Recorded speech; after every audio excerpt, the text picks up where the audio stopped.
વાત કરીશું પાલનપુરની। પાલનપુરમાં પણ શ્રાવણ માસના પહેલા સોમવારે પાતળેશ્વર મહાદેવ મંદિરમાં પણ આ જ રીતની ભારે ભીડ જોવા મળી ભક્તોની, અને ભક્તોએ જ્યારે જય જય મહાદેવના નારા સાથે મંદિર ગુંજી ઉઠ્યું, અને પાલનપુરના પાતળેશ્વર મહાદેવ મંદિર શ્રાવણ માસના પ્રથમ સોમવારે વહેલી સવારથી જ ભક્તોની ભારે ભીડ જોવા મળી હતી। શ્રાવણ માસના પવિત્ર દિવસ નિમિત્તે મોટી સંખ્યામાં શિવ ભક્તો મંદિરે ઉમટી પડ્યા, અને ભક્તોએ ભગવાન શિવના દર્શન કરી પૂજા અર્ચના, જળાભિષેક, બિલીપત્ર અર્પણ કરી ધન્યતા અનુભવી। મંદિર પરિસરમાં હર હર મહાદેવના નાદથી સમગ્ર વાતાવરણ ભક્તિમય બની ગયું।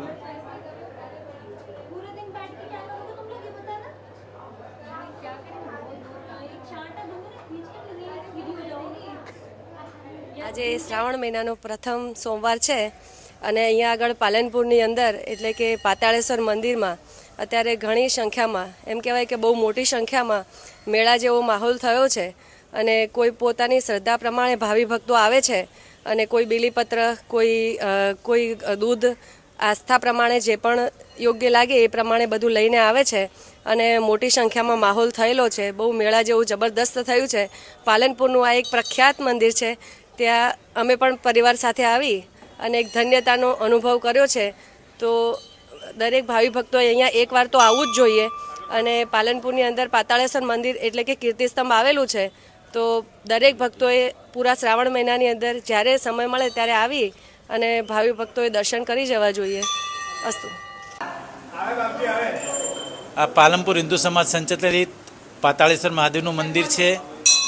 શ્રાવણ માસ ચાલે, ઐતિહાસિક મંદિર છે। મિનલ દેવીને જ્યારે ગર્ભ હતો અને જન્મ નહોતો થયો એટલે ત્યાં એક સમય વિરાહે નીકળેલા, અને અહીંયા પાતાળેશ્વર મહાદેવ જે હાલની જગ્યા છે ત્યાં આગળ જયશ્રી સિદ્ધરાજનો જન્મ થયેલો, એટલે ઐતિહાસિક મંદિર છે।